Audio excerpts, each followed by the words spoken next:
Modern player piano systems have the ability to bring music, not just from classical artists, but modern pop artists into your living room at any time, so that no matter who is available or not available to play, you can maximize your investment in your grand or upright piano at any time, whether it's for private enjoyment or a party.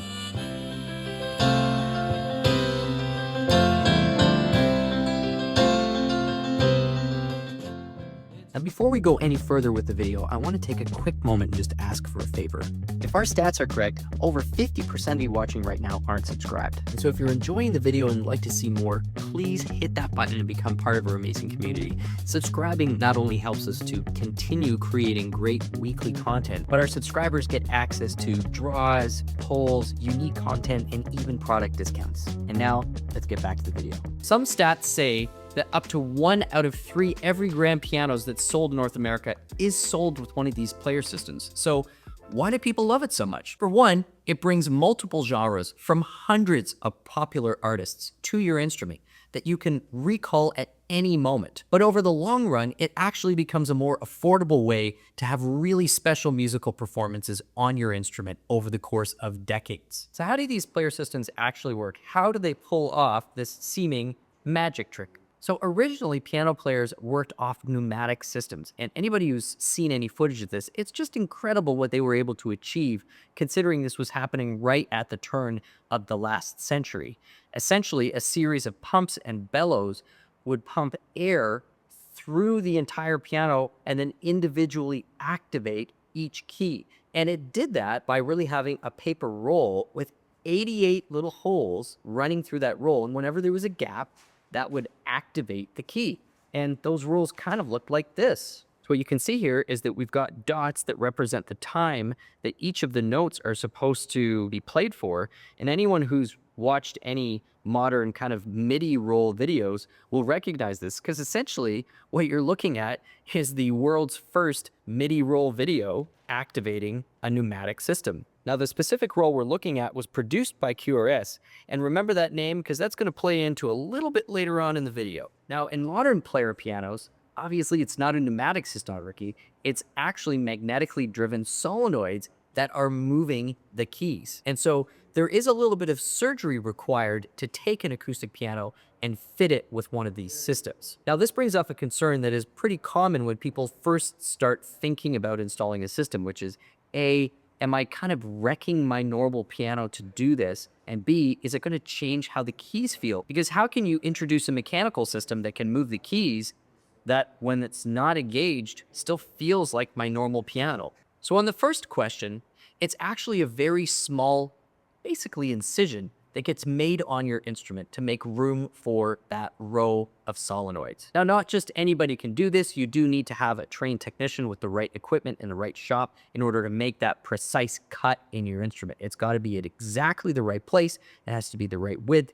And obviously somebody needs to have experience installing that solenoid rail to make sure that it's a perfect fit. But once the solenoid rail is there, and you essentially have these little rods poking up into the bottom of the key bed of the instrument, when they're not being used, it's actually not in contact with the key. So as long as you're dealing with an experienced store and or technician who's really worked on a lot of these systems, your acoustic piano should feel the same after installation as it did before. Now, the fun part, and where really a lot of the technological innovation has come over the last 10 years, is what tells those solenoids how and when to move. Because the recent innovations have created such a high level of nuance and resolution that we're able to get very lifelike performances in 2025. If you go back to the earliest versions of the first digital piano players, yes, they worked really well, but I wouldn't describe them as necessarily the most lifelike recreations. Now with modern player pianos, we have 128 at minimum degrees of velocity control,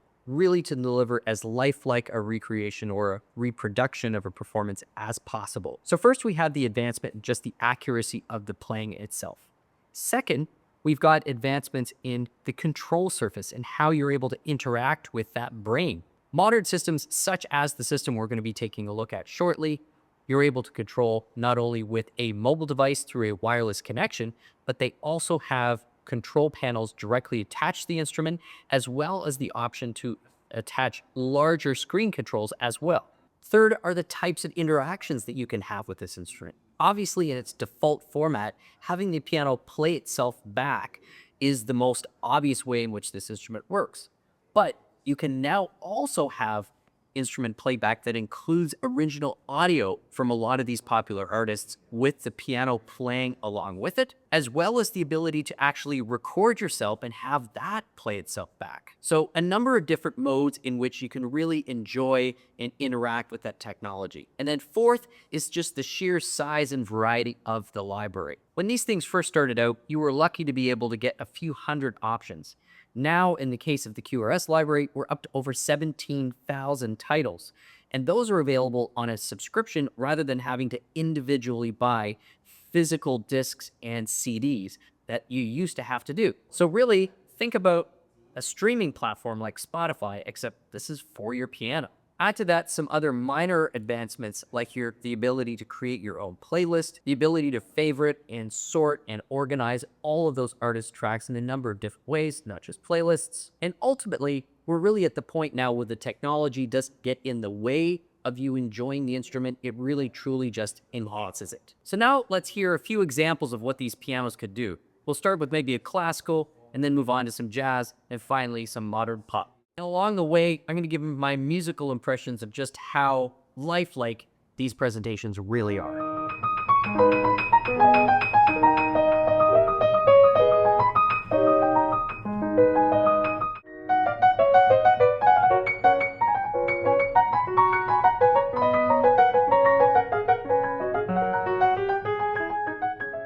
So that's actually Valerie Tryon performing La Campanella, Franz Liszt's, one of his favorite etudes, or certainly most famous and challenging etudes. And it really starts to show off some of these systems when you have a actual performance that's been captured and is being recreated rather than layering onto sort of an existing track. There is just a remarkable amount of detail that's coming through there, both in terms of the variety of dynamics and just the overall expression. It really does feel really quite musical. Where you can cry me a river, cry me a river, I cried a river over you. So first of all, it's hard to sit here and not actually play along, but in terms of what it was actually playing, a surprising amount of control at a pretty low volume, which is something that's the harder thing to accomplish with these player systems. It's not hard to get loud.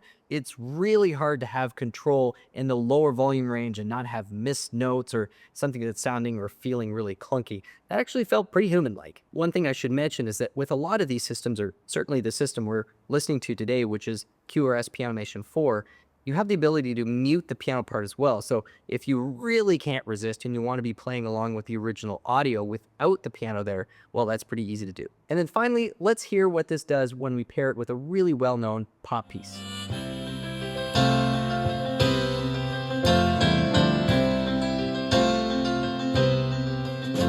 It's 9 o'clock on a Saturday, the regular crowd shuffles in. There's an old man sitting next to me, making love to his tonic and gin.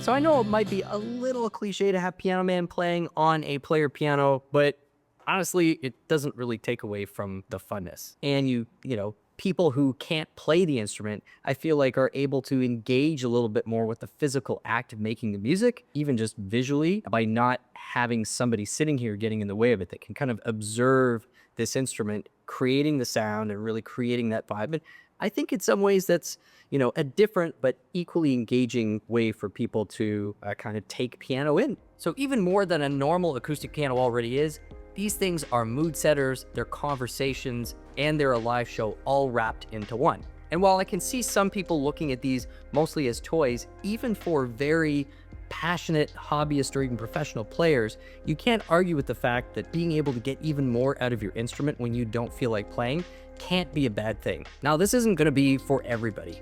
These systems, as you probably suspect, are not the cheapest add-ons or accessories to put on the instrument.